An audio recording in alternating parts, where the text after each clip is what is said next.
Salve, salve galera, eu sou Denis Bofarin, sejam muito bem-vindos a este canal. Se você não é inscrito, não se esqueça de se inscrever no canal e ativar o sininho para receber as próximas notificações dos próximos vídeos, porque virão vídeos muitíssimos interessantes, assim como este hoje.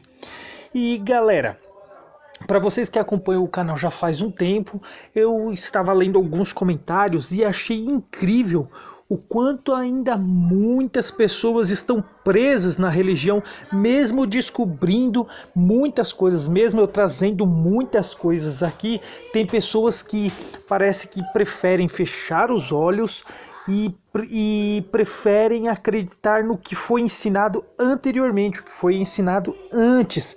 Muitos não querem largar, não abrem mão para largar o erro, aquilo que está errado.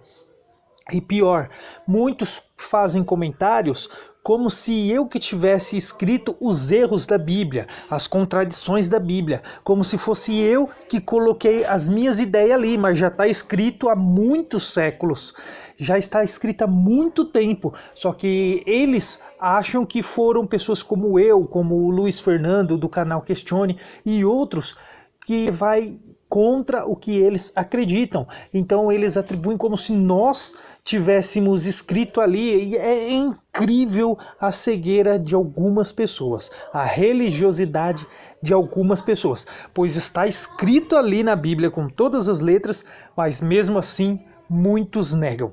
Então hoje eu trouxe um vídeo um pouco diferente, eu trouxe um artigo aqui muito interessante. Olha só, vamos ver um pouquinho a respeito do livro de Jó, e vamos ver também um outro acontecimento arqueológico que é muito interessante. Olha só, vamos lá. Então, o livro de Jó, segundo o professor ucraniano Samuel Noah Kramer, que se especializou no estudo da antiga Síria. O primeiro Jó, ele existiu na antiga Suméria. Jogando com fragmentos de barras de argila no Museu da Antiguidade em Istambul, Kramer foi capaz de ler boa parte de um poema sumério, que, tal como o livro bíblico de Jó, trata das queixas de um homem justo que, em vez de ser abençoado pelos deuses, sofria toda a espécie de perdas e desrespeitos. A minha palavra verdadeira foi tornada numa mentira, grita ele angustiado. Na segunda parte, o sofredor anônimo dirige súplicas ao seu Deus de uma forma semelhante a alguns versos dos Salmos hebreus. Meu Deus, tu que és o meu Pai, que me criastes, ergue a minha face, até quando me negligenciarás? Me deixarás desprotegido e sem orientação? Segue-se depois um final feliz. As palavras justas, as palavras puras proferidas por ele foram aceitas pelo seu Deus. O seu Deus retirou a sua mão da malfazeza manifestação. Analisando as escrituras, o estudo de 6.349 a.C., a história de Jó foi adaptada para o monoteísmo bíblico. O Jó babilônico é muito anterior ao Jó da Bíblia. O Ludlu Bel Nimek é um poema babilônico de cerca de 1.700 anos antes de Cristo que narram o lamento de um bom homem que sofre injustamente. O título pode ser traduzido como Louvarei ao Senhor da Sabedoria. No poema, Tabu Utu Bel, funcionário da cidade de Nippur, grita que foi atingido com várias dores e injustiças e afirmando o seu comportamento justo. Pergunta por que os deuses deveriam permitir que ele sofresse assim. Neste poema, trata-se a velha questão de por que coisas más acontecem a pessoas boas. E o poema foi, portanto, ligado ao texto de Jó da Bíblia hebraica, no século 7 e 9 a.C. O livro de Jó é uma parábola, um texto figurativo, não é histórico. Foi escrito em linguagem metafórica, poética, para nós entendermos. Veja que no relato o adversário faz oposição a Jó e não ao Eterno, e no final do livro o adversário não é punido ou criticado como é feito aos amigos de Jó. Como a alegoria tem uma sabedoria, simbolismo poético que nos traz uma mensagem de fé e obediência ao Criador. Importante que na cultura semita não é a veracidade dos fatos, mas sim a mensagem. O livro de Jó nos mostra que o mal serve ao bem e isto está intrínseco em suas palavras. A lenda de Jó é uma recauchutagem do poema do justo sofredor sumério. Em torno de 538 a.C., Sete, que era o deus egípcio da desordem, da traição e da guerra dos que viviam ao norte, inspirou que fosse criado Satã e que Satã fosse introduzido no livro de Jó. A Bíblia adaptou a mantra Tiamat da Tiamat Tira, glorificado seja o nome de Tiamat, para fabricar a versão onde um homem bom e justo chamado Jó foi submetido às piores crueldades, apenas para que Deus ganhasse o desafio feito por Satã. Em algumas traduções da Enuma Elish, que é um épico da antiga Babilônia sobre a criação divina, escrito em 7 tábuas de argila, a deusa Tiamat é o oceano das origens, a mãe primordial da humanidade, a criadora de tudo, inclusive dos deuses, e a cognata de diversas deusas, como a deusa Ísis dos egípcios, a deusa Astarte dos gregos, a deusa Easter dos nórdicos e etc.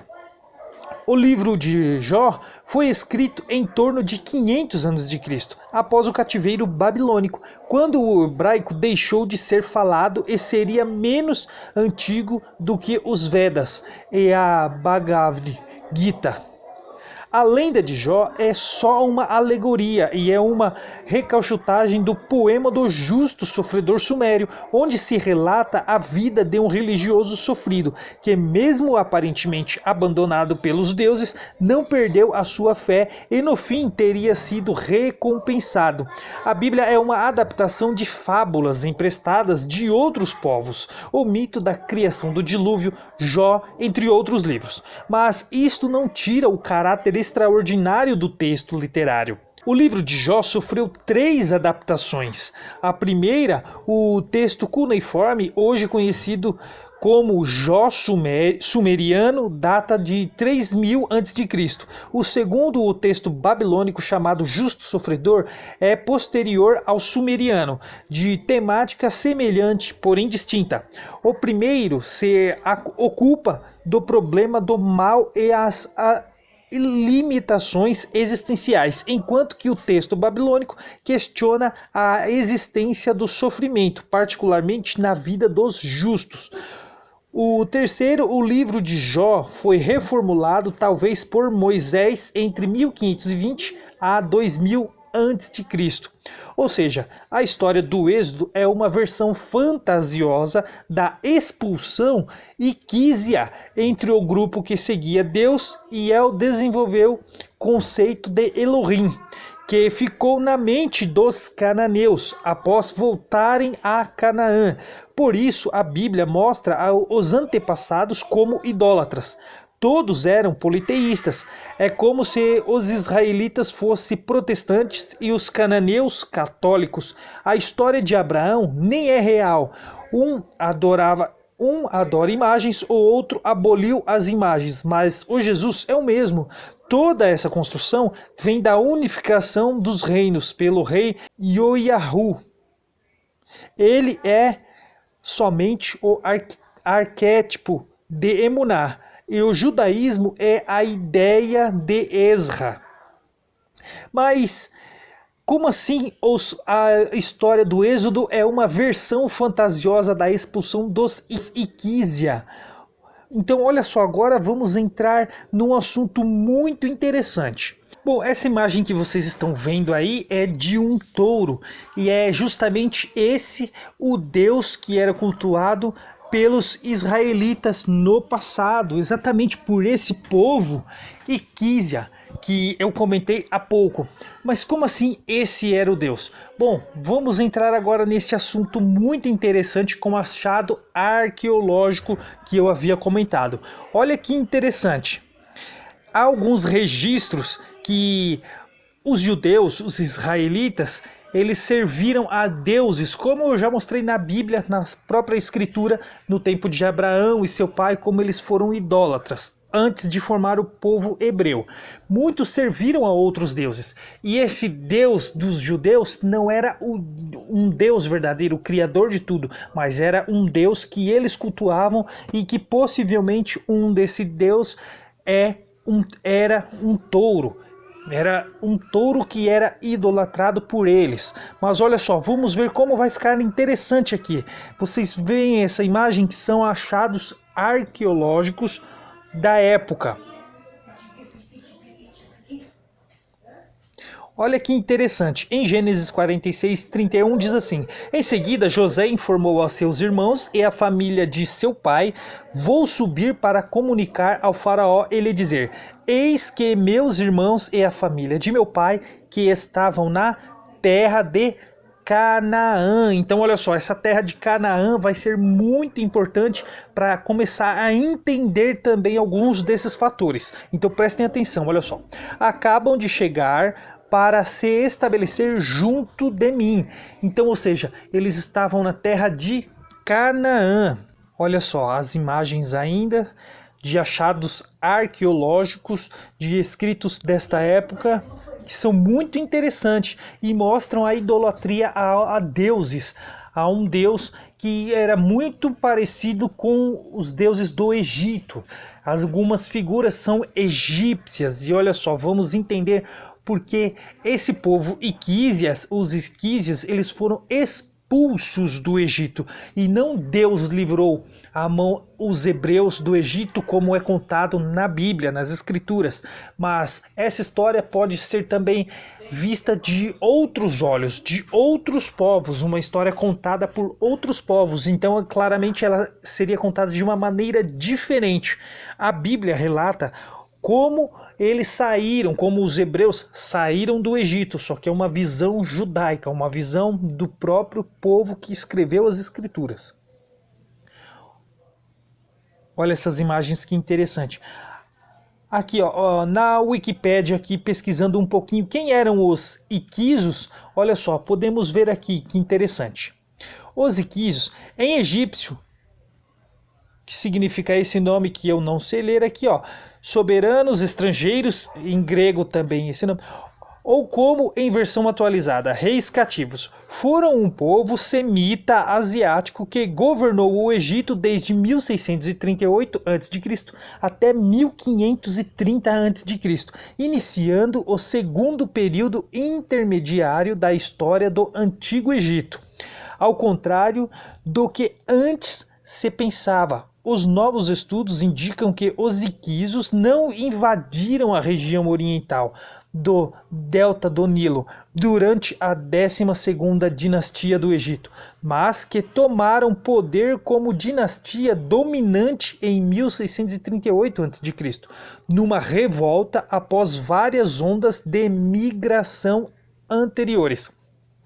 São mostrados na arte local vestidos os mantos multicoloridos associados com os arqueiros e os cavaleiros mercenários e Mitanni de Canaã. Olha que interessante, de Canaã, Arã, Kadesh, Sidom e Tiro.